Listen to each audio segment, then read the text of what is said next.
मैं हूं आबिद हुसैन शेख, आपका खैर मकदम है 4 टीवी न्यूज। कर्नाटक एक्सप्रेस में पेट्रोल टैंकर पलटी, आग की लपेटों में टैंकर। चित्रदुर्ग जिला होळलकेरे तालुका के अदनूर ग्राम के पास ये घटना घटी है। चालक के काबू से बाहर हुई पेट्रोल टैंकर पलटी हुई तो देखते ही देखते टैंकर को आग लग गई। चालक ने टैंकर से कूदकर अपनी जान बचा ली। दमकल कर्मियों ने आग पर काबू पा लिया। होळलकेरे पुलिस मौके पर पहुंची। मोबाइल के लिए डांटने पर घर से बेटा लापता। मां ने जब बेटे को मोबाइल में ज्यादा गेम्स न खेलने की ताकीद की तो बेटा घर से लापता होने की घटना बागलकोट शहर में घटी है। पति के स्वर्गवास होने के बाद एक कपड़ों के दुकान में काम करके अपनी जिंदगी की गाड़ी ढकेलने वाली शांता यमगल ने अपने 15 साल बेटे को मोबाइल न खेलने की ताकीद की तो बेटा घर से 2000 रुपये लेकर घर से लापता हो गया है। आज लापता होकर 3 महीने गुजरे हैं मगर बेटा घर नहीं लौटा। अपने बेटे की तलाश के लिए शांता पुलिस से गुहार लगा रही है।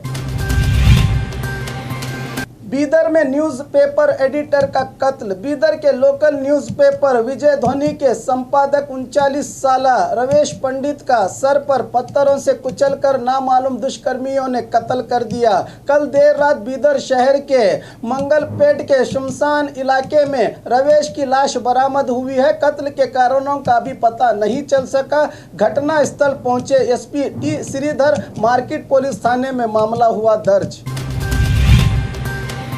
फोन टैपिंग मामला, कितना सच कितना झूठ, एमबी पाटिल का बयान। राज्य में साझा सरकार के अधिकार अवधि में अगस्त 2018 से अगस्त 2019 तक कई नेता, स्वामी जी और अधिकारियों के फोन टैपिंग के आरोप के चलते सीबीआई जांच में जुटी है। इसी मामले के तहत बीजापुर में पूर्व गृह मंत्री एमबी पाटिल ने मीडिया से बात करते हुए कहा कि फोन टैपिंग सच है या झूठ है, इसका नतीजा जल्द आएगा तो हकीकत सामने आएगी। किसी अधिकारी, नेता या सामान्य आदमी का फोन टैप करना अपराध है और ये गलत बात है। इतिहास गवाह है कि पूर्व सीएम रामकृष्ण हेगड़े को ऐसे ही मामले में अधिकार की कुर्बानी देनी पड़ी थी, कहा एमबी पाटिल ने।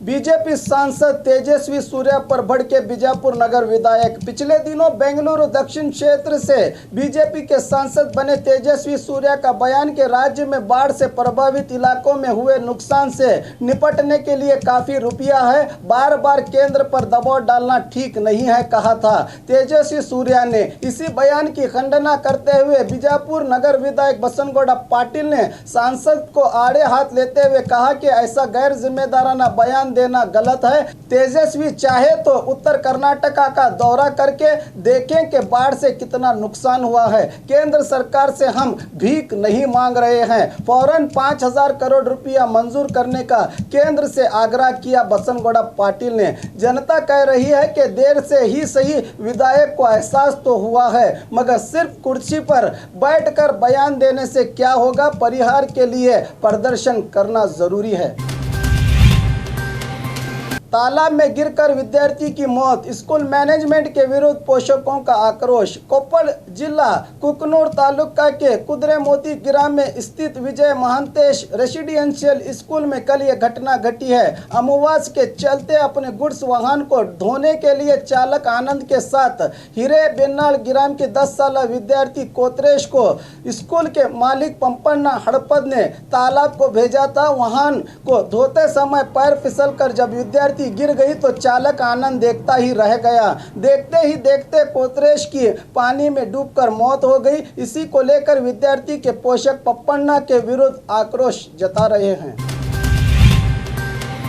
सिग्नल तोड़ने पर सीपीआई ने दिखाई बहादुरी। मोटर व्हीकल एक्ट में तब्दीली के बाद तो जैसे वाहन सवारों को पीटने का पुलिस को लाइसेंस ही मिल गया है। आए दिन पुलिस मासूम वाहन सवारों पर अपनी ताकत आजमाई कर रही है। यादगिर के मुदनाड़ पेट्रोल पंप के पास सिग्नल जंप करने वाले बसवराज नामक व्यक्ति को सीपीआई शरण गौड़ा ने थप्पड़ रसीद करके पुलिस थाने ले गए। कानून तो सिर्फ जुर्माने का है, फिर थप्पड़ रसीद करना किस कानून में है, सवाल पूछ रही है जनता।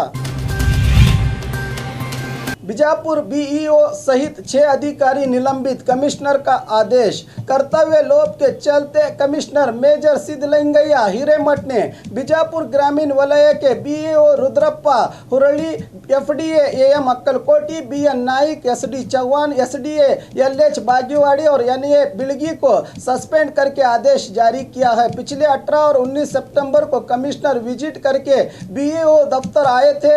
इस मौके पर दाखिलों की जांच हुई थी। बहुत से सवालों का जवाब नहीं मिला था। इसी कारण इन्होंने सबको नोटिस भेजा था, पर नोटिस का जवाब न देने पर इन अधिकारियों को सस्पेंड करने का आदेश जारी किया है। चुनाव आयोग के विरुद्ध केपीसीसी अध्यक्ष का आक्रोश। बेंगलुरु में मीडिया से बात करते हुए केपीसीसी अध्यक्ष दिनेश गुंडूराव ने चुनाव आयोग पर आरोप लगाते हुए कहा कि चुनाव आयोग सीधे सीधे बीजेपी को सहयोग दे रही है। जब भी चुनाव घोषित होता है तो उसी दिन से नीति संहिता जारी हो जाती है, मगर इस बार चुनाव आयोग ने चुनाव की घोषणा की जो 5 दिसंबर को होगा, मगर नीति संहिता 11 नवंबर से लागू होगी। ऐसा क्यों? 11 नवंबर तक बीजेपी नायक अपने प्रचार में नई नई योजनाओं की घोषणा करेंगे। इस नियम का उल्लंघन करके चुनाव आयोग बीजेपी की मदद कर रही है, कहा दिनेश गुंडूराव ने।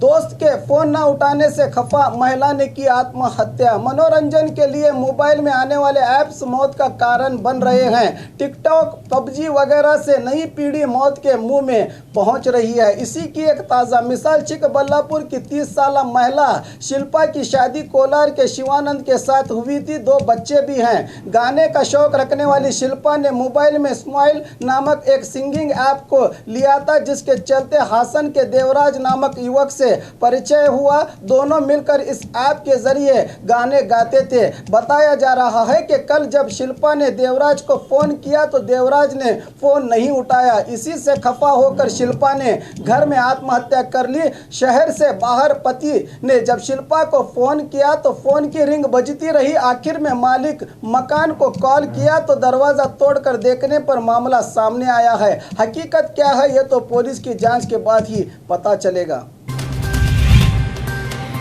विश्व विख्यात मैसूर दशहरा का उद्घाटन। हर साल की तरह इस साल भी बड़ी धूमधाम से दशहरा उत्सव मनाया जा रहा है, जिसके चलते नाड़ देवी चामुंडी की पूजा होगी। आज से 9 दिन तक चलने वाले इस उत्सव में दूर दूर से लोग भाग लेते हैं। कई प्रकार के कार्यक्रमों का आयोजन होता है, जिसमें खासकर यदुवीर वंश के चश्मो चिराग मैसूर के महल में 9 दिन तक दरबार चलाएंगे। इसी के चलते लेखक SL भैरव ने आज इसका उद्घाटन किया। इस मौके पर सीएम सहित कई नेता, अधिकारी और मेहमान इस कार्यक्रम में भागी रहे। संदल की लकड़ी ले जा रहे 3 युवक पुलिस की गिरफ्त में। बेलगाम जिला चिक्कोड़ी तालुका के पट्टनकुड़ी ग्राम में महादेव सुतार नामक व्यक्ति के घर के बावड़ी के पास स्थित संदल के पेड़ों को काटकर करीब 35 किलो संदल की लकड़ी ले जा रहे महाराष्ट्र कोल्हापुर जिले के जरली ग्राम के निवासी 38 साल गोपाल नाइक, 28 साल पिंटू नायक और 22 साल बालू कदम को एसपी मिथुन कुमार और सीपीआई संतोष के नेतृत्व में कार्रवाई करके गिरफ्तार कर लिया। करीब 3 लाख कीमत की लकड़ी जब्त की गई है। मामला खड़कलाट पुलिस थाने में हुआ है दर्ज। और खबरों के लिए देखते रहिए 4 टीवी न्यूज़ कर्नाटक एक्सप्रेस।